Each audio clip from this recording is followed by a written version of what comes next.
Halo semuanya, perkenalkan nama saya Cirilia Solina Idan, NIM 18010600057 dari kelas B. Pada kesempatan ini, saya akan menyajikan video pembelajaran tentang laju reaksi sebagai pemenuhan tugas mata kuliah komputer untuk kimia dengan dosen pengampunya Pak Heru Kristianto. Adapun kompetensi dasar dari materi ini adalah 3.7 menganalisis faktor-faktor yang mempengaruhi laju reaksi. Indikator yang akan saya jelaskan pada materi kali ini ada 3. Yang pertama, mengetahui pengertian laju reaksi. Yang kedua, menjelaskan faktor-faktor yang mempengaruhi laju reaksi. Yang ketiga, menjelaskan manfaat laju reaksi dalam kehidupan sehari-hari. Tujuan dari kita mempelajari materi ini adalah yang pertama, untuk mengetahui pengertian laju reaksi. Yang kedua, dapat menjelaskan faktor-faktor yang mempengaruhi laju reaksi. Yang ketiga, dapat menjelaskan manfaat laju reaksi dalam kehidupan sehari-hari. Pertama, kita akan belajar pengertian laju reaksi. Apa sih laju reaksi itu? Laju reaksi adalah perbandingan perubahan konsentrasi reaksi atau hasil reaksi terhadap perubahan waktu, yakni pada reaksi reaktan dan produk. Laju perubahan reaktan muncul dengan tanda negatif, dan laju perubahan produk muncul dengan tanda positif. Satuan laju reaksi dinyatakan dalam satuan mol per liter detik. Laju perubahan didefinisikan sebagai yang pertama, bertambahnya konsentrasi T atau produk tiap satuan waktu. Yang kedua, berkurangnya konsentrasi A atau reaktan tiap satuan waktu. Laju reaksi dilambangkan dengan V. Reaksi kimia adalah proses perubahan saat reaksi menjadi produk. Seiring dengan bertambahnya waktu reaksi, maka jumlah saat reaksi semakin sedikit, sedangkan produk semakin banyak. Laju reaksi dinyatakan sebagai laju berkurangnya reaksi atau laju terbentuknya produk. Hukum laju reaksi. Dalam membahas reaksi kesetimbangan kimia, telah ditekankan bahwa reaksi ke kanan maupun ke kiri dapat terjadi begitu produk terbentuk. Produk ini dapat bereaksi kembali menghasilkan reaktan semula. Laju bersih sama dengan laju ke kanan kurang laju ke kiri. Yang berikutnya, faktor-faktor yang mempengaruhi laju reaksi. Reaksi kimia terjadi karena tumbukan antara partikel-partikel zat yang bereaksi. Namun, tidak semua tumbukan antara molekul bereaksi akan menghasilkan zat hasil reaksi. Hanya tumbukan efektif yang akan menghasilkan zat hasil reaksi. Keefektifan suatu tumbukan bergantung pada posisi molekul dan energi kinetik yang dimilikinya. Dalam kimia, dikenal istilah energi aktivasi atau energi pengaktifan, yaitu energi kinetik minimum yang harus dimiliki molekul-molekul bereaksi agar tumbukan antar molekul menghasilkan zat hasil reaksi. Nah, sobat kimia, apa saja sih faktor-faktor yang mempengaruhi laju reaksi? Mari kita pelajari bersama-sama. Yang pertama adalah luas permukaan sentuh.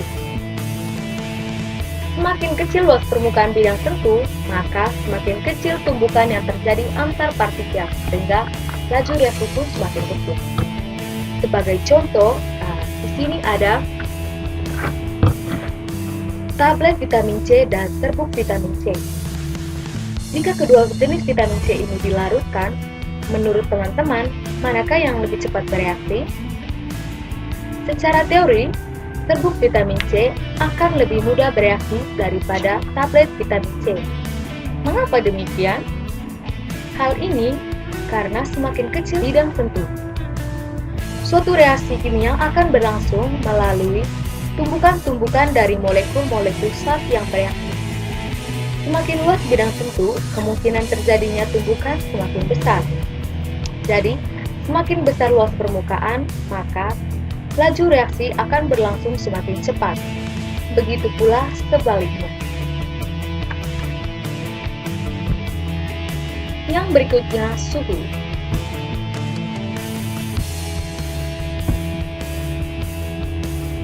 Apabila suhu pada suatu reaksi yang berlangsung dinaikkan, maka menyebabkan partikel semakin aktif bergerak, sehingga tumbukan yang terjadi semakin sering dan menyebabkan laju reaksi semakin besar.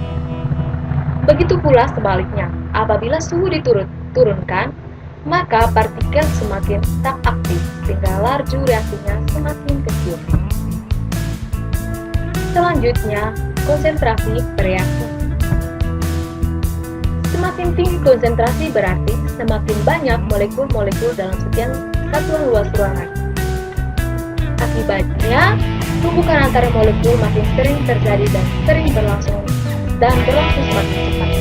Nah, teman-teman, untuk mengetahui pengaruh konsentrasi terhadap laju reaksi, di sini kita akan melakukan percobaan.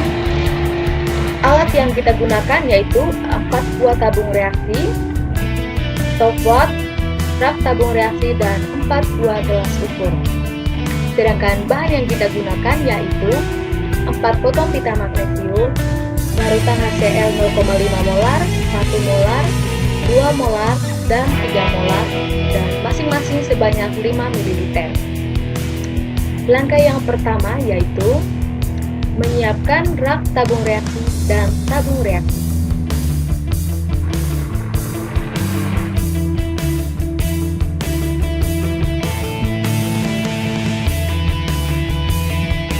Kemudian kita masukkan pita magnesium ke dalam tabung reaksi dan kita beri nomor.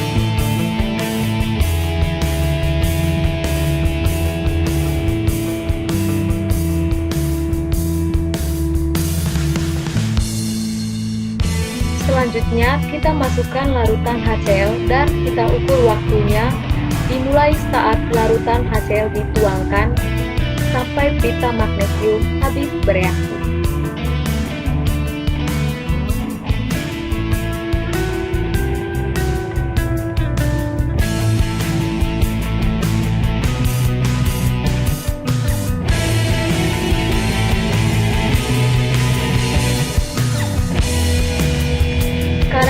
Dapat mengetahui berapa waktu yang diperlukan pita magnesium sampai habis bereaksi. Di sini teman-teman bisa melihat perbedaan waktu yang dibutuhkan untuk mereaksikan pita magnesium. Selanjutnya, katalis. Katalis adalah suatu zat yang mempercepat laju reaksi kimia pada suhu tertentu tanpa mengalami perubahan atau terpakai oleh reaksi itu sendiri. Suatu katalis berperan dalam reaksi, tapi bukan sebagai reaksi ataupun produk. Katalis dapat dibedakan ke dalam 2 golongan utama, yaitu katalis homogen dan katalis heterogen. Katalis heterogen adalah katalis yang ada dalam fase berbeda dengan reaksi dalam reaksi yang dikatalisisnya.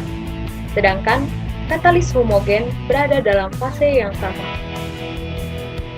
Yang berikutnya, manfaat laju reaksi dalam kehidupan sehari-hari. Yang pertama, pengaplikasian pengaruh luas permukaan bidang sentuh terhadap laju reaksi. Nah, sobat kimia, secara sadar atau tidak sadar, dalam kehidupan sehari-hari, kita sering mengaplikasikan pengaruh luas permukaan sentuh dalam kehidupan kita. Contohnya yang pertama yaitu pada saat kita ingin membuat sambal. Biasanya cabainya itu kita potong-potong terlebih dahulu sebelum dimasukkan ke dalam blender. Tujuannya adalah untuk memperkecil ukuran partikel sehingga reaksi yang terjadi itu menjadi lebih cepat. Di mana di sini cabai yang dipotong-potong akan lebih cepat bereaksi daripada cabai yang dimasukkan secara utuh. Yang kedua, pada pembuatan kolak, supaya gula jawa cepat larut dalam air, selalu diiris-iris terlebih dahulu. Yang ketiga, pada industri semen, batu kapur dihancurkan dengan mesin penghancur untuk memperoleh batu kapur yang lebih kecil, sehingga lebih cepat dan digunakan untuk proses-proses selanjutnya. Yang keempat, pada industri kertas bahan kertas. Bahan-bahan yang digunakan untuk membuat bubur kertas digerus terlebih dahulu, supaya campuran menjadi homogen dan reaksi berlangsung sempurna. Yang kedua adalah sebagai katalisator dalam tubuh kita. Di dalam tubuh kita juga terdapat katalis, yaitu enzim. Enzim ini sering juga disebut sebagai biokatalisator. Fungsi penting katalis atau enzim ini memberikan dampak besar terhadap kelancaran metabolisme di dalam tubuh. Setiap enzim hanya dapat mengatalisis suatu reaksi secara spesifik. Oleh karena itu, jumlah enzim ada ribuan jenis.